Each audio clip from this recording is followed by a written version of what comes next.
हमें यहाँ 5 दिन हो गए हैं, हर एक मोमेंट हार्ट टचिंग था।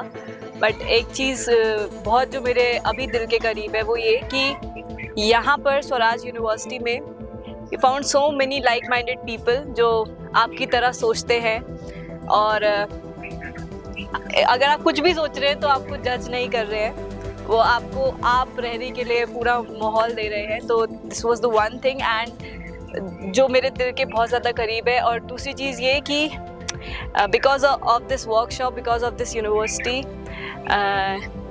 I found my tribe. तो मैं कह सकती हूँ कि हाँ, हर स्टेट में मेरे ट्राइब के लोग रहते हैं और मैं उनसे बात कर सकती हूँ, उनसे मिल सकती हूँ। तो ये काफ़ी टचिंग है मेरे लिए कि अपने जैसे लोगों को पाना। क्या होता है कि बहुत सी नॉट सो नॉर्मल चीज़ें होती हैं जिनको हम नॉर्मल बना देते हैं, बिकॉज हमारे सिस्टम में वो सारी चीज़ें नॉर्मल कहलाई जाती है। तो यहाँ से एक चीज़ जो मैंने अनलर्न करी है कि येस, तुम्हें अगर लगता है that these things are not so normal, ये चीज़ें नॉर्मल नहीं हैं, तो अपना वहाँ पे पॉइंट रखो और उन सारी चीज़ों को अपने लेवल पे with the help of other people उन चीज़ों को ठीक करने की कोशिश करो, जिससे हम अपने लिए भी एक अच्छा एनवायरनमेंट क्रिएट कर सके और दूसरे लोगों के लिए भी कर सके। So this is my learning experience from this Swaraj university. Live with nature, with indigenous community, I believe in usually from the childhood, but I didn't get a chance during my childhood days. Maybe now I'm exploring it after my second innings with my son. Actually, my son is my inspiration for me now. He's only guiding me to do all that. मैंने इतने सारे हक जो मैंने last 3 दिन में यहाँ पे किए, वो भी ऐसे लोगों के साथ जिनसे मैं पहले मिला नहीं था। I can't remember in last 20 years I ever did. तो that human touch, I just felt the importance of human touch, human hugging and how it impacts your soul. तो these hugs were the magic moments for me in last 3 days. I used to think of myself that I am well traveled, well studied, I've done business around the world. I read Noam Chomsky, Ray Dalio, and I know everything. I know the shit. I read the book How the World Works. But after 5 days, spending 5 days in Swaraj University with Manish Bhaiya, reimagining workshop, it changed everything. I think I was in a bubble and now I can see out of the bubble.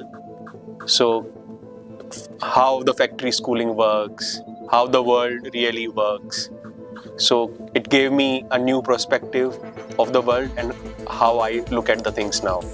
मेरा एक हमारी activity हुई थी जहाँ पे हमें एक लगभग 7 से 8 फुट की दीवार है जो पार करनी थी, और जैसे ही वो पार करने को बोला तो ऐसा लगा ये तो हो ही नहीं सकता, ये तो शायद मजाक है। लेकिन फिर हमने ह्यूमन चेन बनाकर उसको पार किया, ना केवल एक बार मगर 2 बार अलग अलग तरीकों से। तो मेरे ख्याल से मेरे लिए वो बहुत हार्ट टचिंग मोमेंट था, क्योंकि मुझे लगता था कि ये तो इम्पॉसिबल है, तो हो ही नहीं सकता, ये तो कर ही नहीं सकती। और अचानक से ऐसा लगा कि अरे हम सब मिलकर जब एक साथ हो जाए तो कुछ भी कर सकते हैं, हम ये कर सकते हैं, तो हम कुछ और भी ऐसी चीज़ें होंगी मेरी लाइफ में जो इम्पॉसिबल लगती हैं लेकिन मैं कर सकती हूँ। तो I was very moved and feels very energised. यहाँ पे अनलर्निंग पूरे टाइम ही होती रही, लेकिन एक चीज़ जो मुझे लगता है एक बहुत इम्पॉर्टेंट रहा वो बच्चों का पार्टिसिपेशन था। यहाँ पे कुछ बच्चे हैं कैंपस में जो रह रहे हैं, कुछ पार्टिसिपेंट्स अपने बच्चों के साथ आए थे।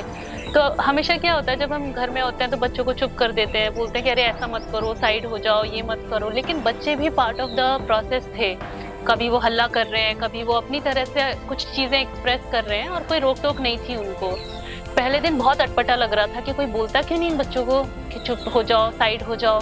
लेकिन तीसरे दिन पता चला कि अरे उनसे तो मतलब उनके बिना तो वो जगह है ही नहीं, वो कंप्लीट ही नहीं है वो जगह। और चौथे 5वें दिन तो अब मैं खुद बच्चों को ढूंढ रही हूँ कहाँ है वो। तो आई थिंक वो जो एक लर्निंग है कि बच्चे से भी हम इतना कुछ सीख सकते हैं और वो हमें हर समय सिखा रहे हैं, I think that was something I am taking away with me. और शायद मैं अब बच्चों को इतना रोक टोक नहीं करूँगी जितना पहले करती थी। I came here for a reimagining education workshop, and बहुत सारे दोस्त मिले. I met a lot of friends from different parts of the world, and we were introduced to all the things Swaraj here is doing. यहाँ पे जो भी बहुत different चीज़ें हो रही हैं. जेल यूनिवर्सिटी का एक्सपीरियंस मेरे लिए बहुत ज़्यादा हार्ट टचिंग रहा. The place where you will dread to go mostly. आप सबसे ज़्यादा जेल एक ऐसी जगह है जहाँ पे आप कभी भी एंटर करने के बारे में सोच ही नहीं सकते हो.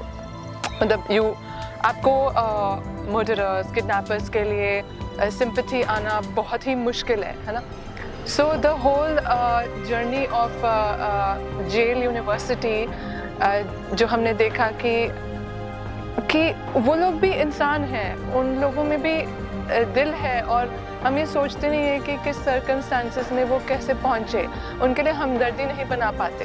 तबला सीख रहे हैं, कोई आर्ट बना रहे हैं, और एकदम प्यार वाला माहौल है. सो वो मेरे लिए बहुत ज़्यादा हार्ट टचिंग मोमेंट था. मैं एक 8-year-old की मदर हूँ, तो मेरे काफ़ी ट्रॉमेटिक एक्सपीरियंसेस मेरे चाइल्ड के साथ रह चुके हैं स्कूल में, जैसे उसके साथ हुआ.